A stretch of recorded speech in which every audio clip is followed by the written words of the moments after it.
অলৌকিক জীবনের কাহিনী। হযরত মুকদুম শাহর অলৌকিক জীবনের কাহিনী শুনলে আপনার গায়ের লোমও দাঁড়িয়ে যাবে।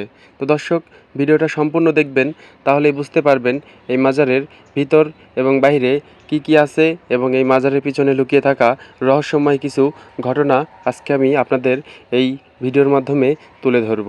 তো সবাই ধৈর্য ধরে ভিডিওটা দেখবেন। একটি সতর্কবার্তা: মাজারে সিজদা করিবেন না। সিজদা করিবেন শুধুমাত্র একমাত্র আল্লাহর নামে। হযরত মুকদুম শাহর জীবনের অলৌকিক কাহিনী আপনাদেরকে তো আমি অবশ্যই বলবো। তার আগে বলে দেই, হযরত মুকদুম শাহর মাজারটি বাংলাদেশের কোন জেলায় অবস্থিত। তো চলুন দর্শক, জানা যাক। হযরত মুকদুম শাহর মাজারটি বাংলাদেশের সিরাজগঞ্জ জেলার শাহজাদপুর দরগাপাড়ায় অবস্থিত। এই মাজারে আসলেই আপনারা দেখতে পাবেন তার মাজারের ঠিক পাশেই তার ওস্তাদ শামস উদ্দিন তাবরিতির মাজার শরীফ।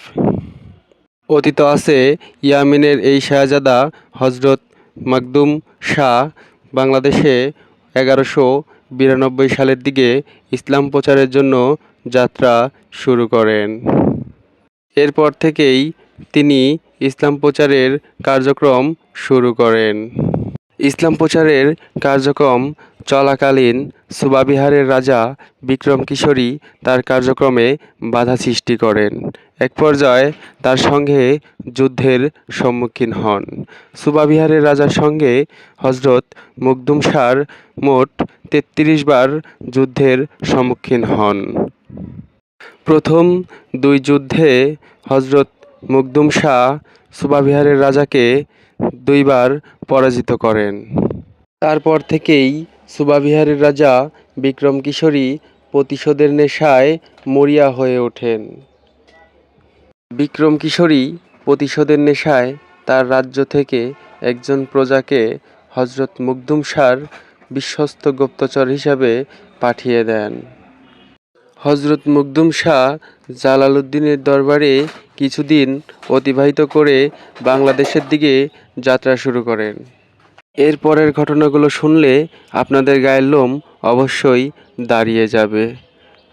সুবাবিহারের রাজা বিক্রম কিশোরীর পাঠানো সেই গুপ্তচর অপেক্ষায় থাকেন কবে তার সুযোগ মিলে।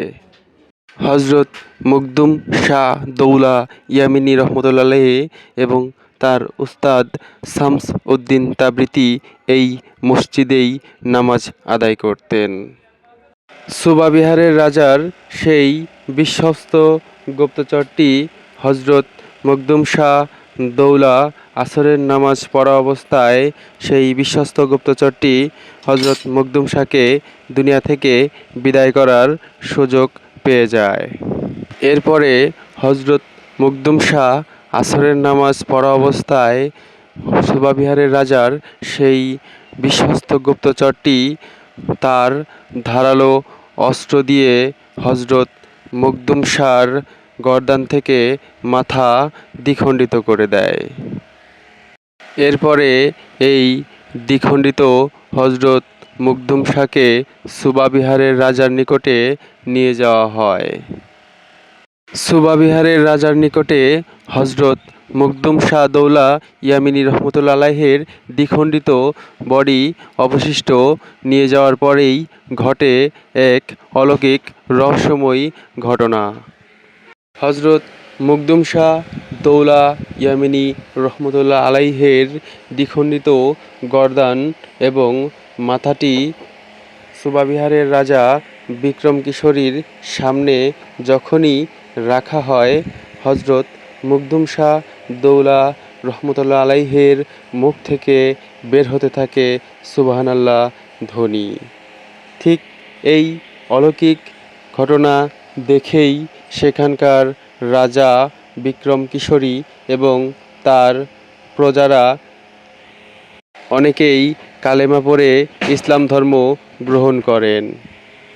এখানে যে মাজারটি দেখতে পাচ্ছেন, এটাই তার ওস্তাদ শামস উদ্দিন তাবরিতির মাজার শরীফ।